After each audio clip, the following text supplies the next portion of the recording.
सांख्ययोगौ पृथक् बालाः प्रवदन्ति न पंडिताः एकमप्यास्थितः सम्यक् उभयोर्विन्दते फलम्। हरे कृष्ण। आज हम इस भगवद गीता के 5वें अध्याय के 4थे श्लोक पर हैं और ये श्लोक का क्या अर्थ है? सांख्य योगौ पृथक बालाः। तो भगवान कृष्ण अब इस श्लोक में पिछले श्लोकों के आधार पे बता रहे हैं अर्जुन को कि अर्जुन तुम बेवकूफ़ हो, तुम सोच रहे हो कि अलग अलग चीज़ें चल रही हैं, अलग अलग कुछ नहीं है। सांख्य योगो पृथक बाला, सांख्य योग और कर्म योग जब यहाँ बताया जा रहा है, यहाँ सांख्य योग एक वर्ड नहीं है, यहाँ सांख्य योग अलग अलग वर्ड है। तो भगवान बता रहे हैं कि सांख्य और योग को जो पृथक बाला, जो बच्चों की तरह अलग समझता है, वो बेवकूफ़ है।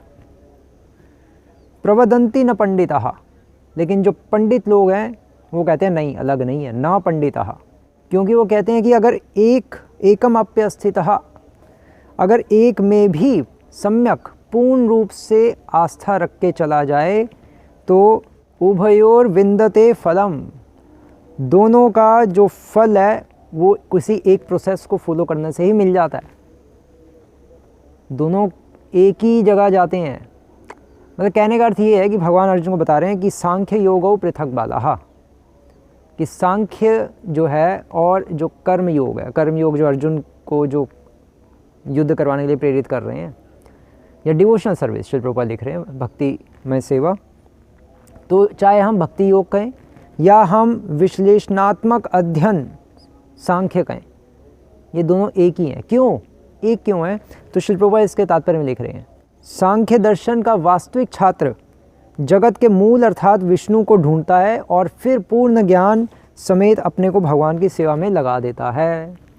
तो सांख्य योगी कौन होते हैं? सांख्य योगी वो होते हैं जो भगवान कपिल ने भी टीचिंग्स दी थी श्रीमद् भागवतम में। तो यहाँ पर जो भगवान सांख्य वर्ड यूज़ कर रहे हैं वो सन्यासी के परिप्रेक्ष्य में ही यूज़ कर रहे हैं, जो पिछले श्लोकों में आ रहा है कि असली सन्यासी कौन है, और पिछले श्लोक में भगवान ने बताया कि नित्य सन्यासी कौन है। तो नित्य सन्यासी वो कौन है? जो अपना कर्म करता है, छोड़ छाड़ के जंगल नहीं भाग जाता, क्योंकि जैसे हमने डिस्कस किया था कि जंगल जाकर भक्ति करने का जो विधान है वो सतयुग के लोग कर सकते थे, उनके लिए था वो। अभी तो पहले कर्म करके सेवा करके हृदय शुद्ध करना होगा, तब जा सकते हैं। और फिर अब इस श्लोक में, आज वाले श्लोक में भगवान बता रहे हैं कि सांख्य योगो पृथक बालाः, अगर तुम्हें सांख्य योग करना भी है तो वो तुम सतयुग में जाके कर सकते हो, अभी मत करो।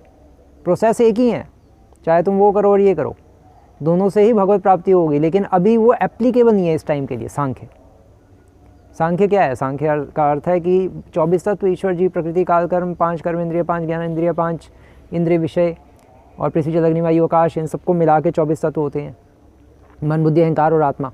तो इन जो 24 तत्वों का जो विश्लेषण है उसको सांख्य कहते हैं। तो हम भी सांख्य ही कर रहे हैं, इसलिए दूसरे अध्याय में भगवान कह रहे हैं कि सांख्य योग और भक्ति योग एक ही है, क्योंकि हम भी सांख्य यही सब चीज़ें तो एनालाइज करते हैं भगवद गीता के थ्रू।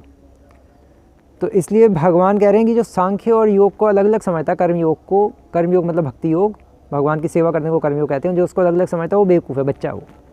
तो अगर तुम्हें सांख्य करना है तो तुम्हें सतयुग में जाना पड़ेगा, और फिर उसके लिए घर बार छोड़ना पड़ता है, प्रैक्टिकल ही नहीं है। अभी तुम प्रैक्टिकल बात करो, अभी तो कलयुग के लोग ये यही प्रैक्टिकली कर्म योग करें, डिवोशनल सर्विस करें, चलते फिरते हंसते खाते खाईते शुईते सदा नाम लो, बस नाम लो और अपना गोलोक वापस जाने की टिकट कटवाओ। बस पॉइंट ही कह रहे हैं भगवान। कंफ्यूज मत हो अर्जुन को, ये बता रहे हैं।